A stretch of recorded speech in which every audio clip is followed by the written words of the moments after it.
If I was her agent, I'd be trying to pull that deal. Caitlin Clark is dominating basketball right now, but her endorsements don't match her impact. Despite being one of the biggest stars in the game, Nike hasn't given her a signature shoe or much merchandise. It feels like they're overlooking a player who's clearly taking over the court and inspiring fans everywhere. The Nike deal, which we all know is one of the worst deals in the history of pro sports. Like, this is a bigger underpay than when Steph Curry signed that $12 million a year contract when he was winning unanimous MVPs. Like, this is one of the... Caitlin Clark's Nike deal feels like one of the worst in sports history. It's reminiscent of when Steph Curry was massively underpaid on his $12 million per year contract while dominating the league as a unanimous MVP. This might go down as one of the biggest marketing missteps, with a star like Clark not being fully recognized for her value. We've got the Nike deal, which we all know is one of the worst deals in the history of pro sports.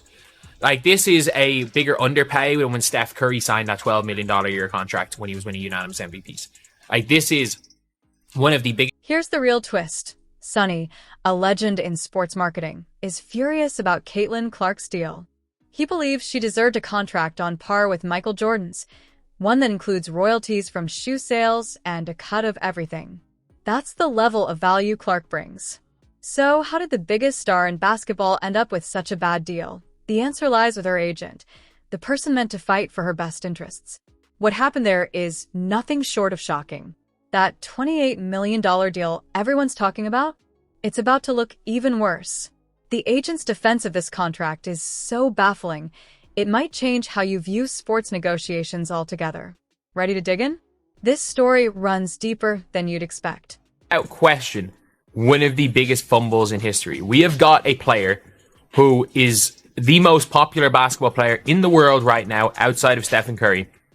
And her agent somehow convinced her to sign an 8-year deal for $2 million. Let's take a closer look at the person behind Caitlin Clark's shocking deal. Her agent isn't some rookie. This is someone with experience representing top WNBA players. You'd think they'd know exactly how to negotiate a contract worthy of a superstar like Clark. But as it turns out, that assumption might be way off. The biggest endorsement she's going to get. You have already cost her $15 million a year by just that deal. By just that deal alone, you probably cost Caitlin Clark $15 million a year. And it's not about setting a new market. It's realizing her worth from the get-go.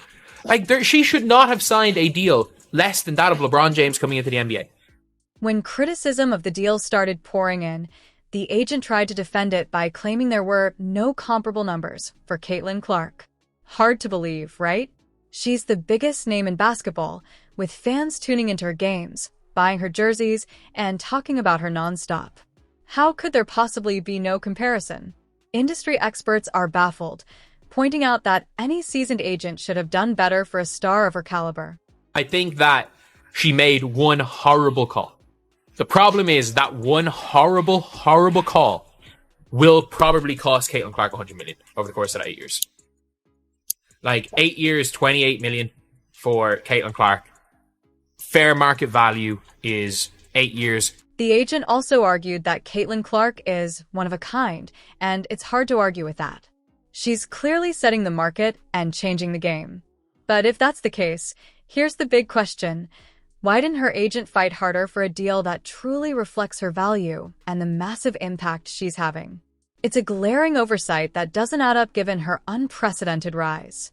Tell you none other than Aaron Kane, a top premier agent in the WNBA. Aaron Kane has a long track record of getting deals done for the women. Did you catch that? Caitlin Clark's agent locked her into an 8-year deal. 8 years. That's a lifetime in sports. By the time this contract ends, Clark could be past her prime. And here's the kicker. Her popularity is only rising. What if she becomes an even bigger star next year? It won't matter, because she's locked into this deal for the long haul, potentially missing out on major opportunities as her value continues to skyrocket. It does represent a lot of high-level WNBA players. The problem is, Caitlin Clark is not just a high-level WNBA player. Caitlin Clark is bigger. This mistake is going to cost Caitlin Clark big. not just in money, but in leverage. If she had a shorter deal, she could renegotiate as her value skyrockets, just like LeBron James did. But now she's trapped. No matter how much more popular she gets or how many records she breaks, she's locked into this underwhelming contract. It's a huge missed opportunity for her future in the game. Clients like Caitlyn, she's one of one. Mm-hmm.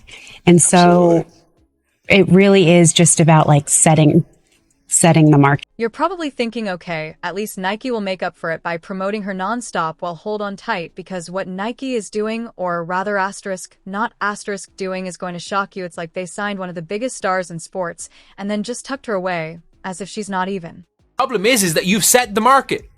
You have set the market and undervalued her. But wait, it gets worse. You set the market with an 8-year deal. You convinced her to sign an 8-year deal with Nike, which is the biggest endorsement she's going to get. You have already cost her $15 million a year by just that deal. Let's see what Nike has actually done for Caitlyn Clark. Ready for this? They released one t-shirt. And not even a good one. It's a Rookie of the Year shirt that looks like it was thrown together in 5 minutes. No cool graphics, no catchy slogans, just a plain, basic tee that practically screams, who didn't put in any effort. That's the worst part. It's clear they're not investing the kind of energy or creativity Clark deserves. That's the worst part about this. They have locked up Caitlyn Clark for her prime. Like, Caitlyn Clark is not going to be bigger in 8 years' time than she is right now. That's just reality. They locked up Caitlyn Clark during the Mania and have done nothing. They have done nothing. At least other companies and other brands like Panini, with her signing, she still made millions. You might be thinking maybe Nike's just slow with merchandise for everyone, but that's not the case. Look at what they've done for athletes like Sabrina Ionescu. She's got her own logo, a full product line, and prime space in Nike stores. It's a total night and day difference compared to how they're handling Clark. Not have signed a deal less than that of LeBron James coming into the NBA per year. Maybe shorter term, because she had that hype. If you are a good agent, you would say, okay, yeah, LeBron, I think it was something like 8 years, 100 million, whatever, coming into the NBA. That was an underpay in hindsight. But it was what? Over, it was what, 11 million a year or something? 12 million a year, something like that? That's what it should have been. A good agent would have said, look, she has the same hype. Look at how many numbers she's drawing. Okay, if you don't want to offer this long term, you giving her 12 million for year one. 24 million for 2 years. And I think a good agent could have probably gotten that off some. But wait, it gets even crazier. Nike hasn't even announced plans for a Caitlyn Clark signature shoe. Can you believe that they got the biggest star in basketball right now, and they're not giving her a shoe while they're designing custom kicks for players like Paige Wears? It's almost like they're trying to hide Clark instead of putting her front and center. Nike have completely messed it up as well. Produced for Rookie of the Year. We've seen what they produced for it. Like, they put out this. They put out this, like. It's not just Nike. Missing out. This lack of marketing is hurting Clark too. Without cool merch and a strong brand, she's losing out on building an even bigger fan base. It's like Nike's putting a lid on her popularity. The wildest part, experts are saying Knicks in action could be costing both them and Clark millions in potential revenue. We're talking serious money, all because Nike can't figure out how to market one of the biggest stars in sports. They don't release any Caitlyn Clark merch, she doesn't get the cut. That's the biggest problem. Any of these signed athletes, and that includes Sabrina Ionescu, that includes Aja Wilson, they all get a cut of their signature. So you're probably wondering, is there any way to fix this? Well, here's where it gets really interesting. This isn't just about Caitlyn Clark anymore. The fallout from her deal is shaking up the entire world of women's sports marketing, and what happens next could change everything. Remember, when we said this could change everything, we weren't kidding. The uproar over Clark's deal is reaching far beyond basketball fans. Brands are furious, scrambling to figure out their next move, and now everyone's asking, could this be the moment that sparks a revolution in women's sports? They'll release a Paige Beckers shoe. Paige Beckers is getting her shoe.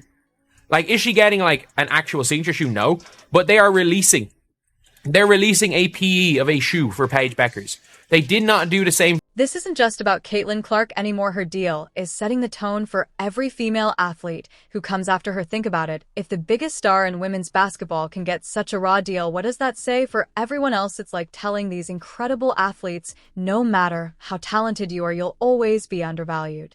With Nike all through college.